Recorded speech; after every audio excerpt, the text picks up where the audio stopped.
All right, we are looking at part 2 of our lesson about how we can find area under the curve when we're looking at some information. So we said there were 2 ways to go about this. First was to calculate a certain specific bar area. And we're going to look at our second way here, the empirical rule. This empirical rule is pretty important. It's one of our biggest ideas here in this entire unit and this lesson specifically. So our empirical rule tells us how much we can estimate some basic information. When we only know just a little bit, we can get a really good estimate. And it's because people have done this again and again and again and again and again and found that this normal distribution curve is so predictable that it always happens in this way. All right. When we're looking at these, and we always have to keep an eye on what our values are up the side here, right? We're looking at a percentage now again. So remember that our area under the curve is going to be 100%. So when we're looking at something like that, we're going to actually find out that this is going to be right about 0.3. I'm just going to mark it like that. So we had a normal distribution curve. We've seen this many, many times already, this unit and these couple lessons here. And right in the middle is the mean. Remember, that's our average of a data set. And then we keep on drawing these things that are called standard deviation. Okay? Standard deviation, remember, tells us what it's kind of that normal wiggle room. And the farther we get out from the mean or the average, the more standard deviations we go out from the mean, the less common it is for something to fall in that category. All right? So when we draw a basic distribution curve, I draw these so many times, you're going to draw them with me too. We're going to generally break these up into 3 even sections on either side of the mean. So I start with the mean right in the middle, and then I have 1, 2, 3 sections here that are outside on both sides of the mean. So a nice mirror image happening here.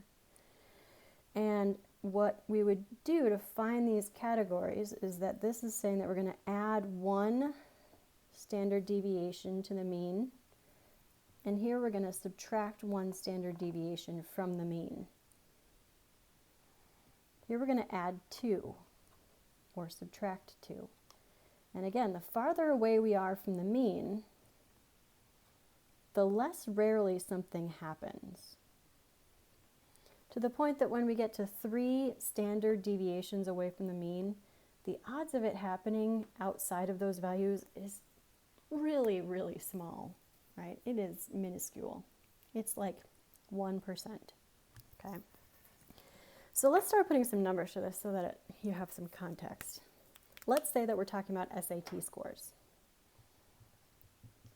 Now the average SAT score is 1,000. And I went and looked on College Board, and they have this information that the standard deviation is about 200 points. Okay, so when I start with the mean at 1,000, and I know that our standard deviation is 200 points, that means I'd be adding 200 to find here our next data point, our next value there, 1,200. Add another standard deviation, and I find our next cutoff point for our next category, and then our final category up at 1,600. Right, the top end of the scale of the SAT. And then we'll do the same thing, subtracting. So if I start with, again, at the mean, and I subtract 200, the standard deviation, I have a point here at 800. Subtract another 200, we get 600. Subtract another 200, we get 400. So we've set up our normal distribution curve with the mean of 1,000 right in the middle, and a standard deviation of 200 working in both directions. What the empirical rule tells us is that once we have it set up like this, where we have a mean and we know our standard deviation, we can block off how much that standard deviation is each time, we know in general, and we can tell also by the standard deviation curve, that a certain percent of people score in each of these segments. I'm going to start here just in the middle. Most students score between 800 and 1200 on the SAT. And the number, the empirical rule, they've studied this so many times, they actually know what the percent is in each of those categories. And in each of those categories, we look at about 34%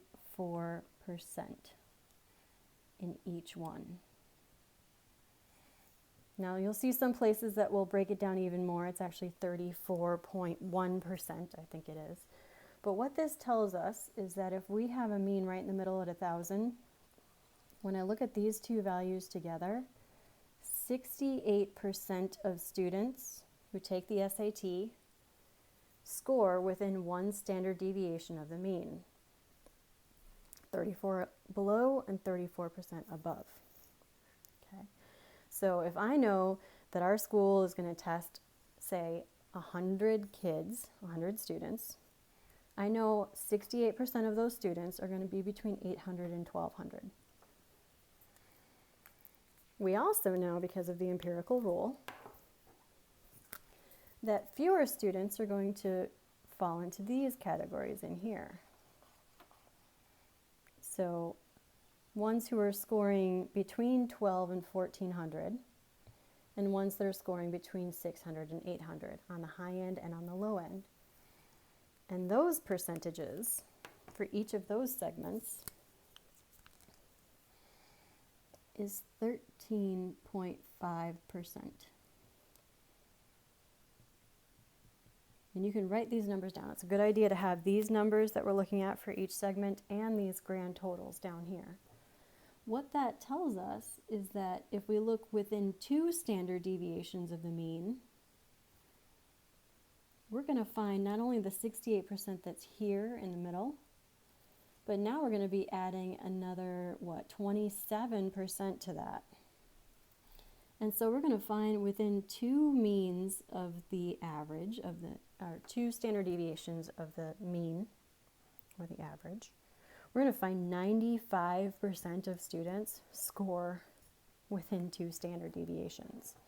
So 95% of students are scoring between 600 and 1400. So you can see how exceptional it is if you're outside here on this high end, those students that we hear that score a perfect on the SAT. And so when we look at that, what we have left on the outside here, if what's between here is 95%, we have only 5% of people split between these 2 other segments, right? And so roughly, if we're looking at this going all the way to the end, we have 2.5% of people and 2.5% on the low end that are scoring outside 2 standard deviations. Now when we look at this, we know that there are always going to be those people who are even a little bit farther outside. We have to give them that extra wiggle room that maybe they're even outside that data. So by the time we can bring in our 3rd standard deviation, we are talking about covering 99% of data. So definitely write these numbers down, this 2.5, 13.5, 34, 34, 13.5, and 2.5. It's perfectly balanced. We have a nice symmetrical bell graph going on here. And we can tell that within 1 standard deviation is 68% of people. 2 standard deviations is 95%. 3 standard deviations, 99% of data points or people will be covered by those. All right, and this is all based on our mean and our standard deviation from the end. So we can use this in lots of different ways.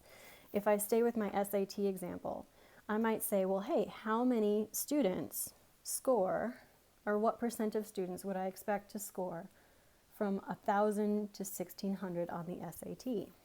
If that's my question, if I want to know how many score between 1,000 and 1,600, I want to know this whole entire area here from the midpoint all the way up. And since I know that mean is right in the middle, it's a nice average going on there, I know that 50% of students, if I added all these up, 50% of students are going to score 1,000 or higher on the SAT. If my question instead is asking me, well, how many students score between 1,200 and 1,600 on the SAT? If my question says 1,200 to 1,600 on the SAT, I know I'm looking at this percent of students. I'm looking at 13.5 plus 2.5. So these two segments together, when I add these two values together, the 13.5% plus the 2.5%, I'm getting 16% of kids.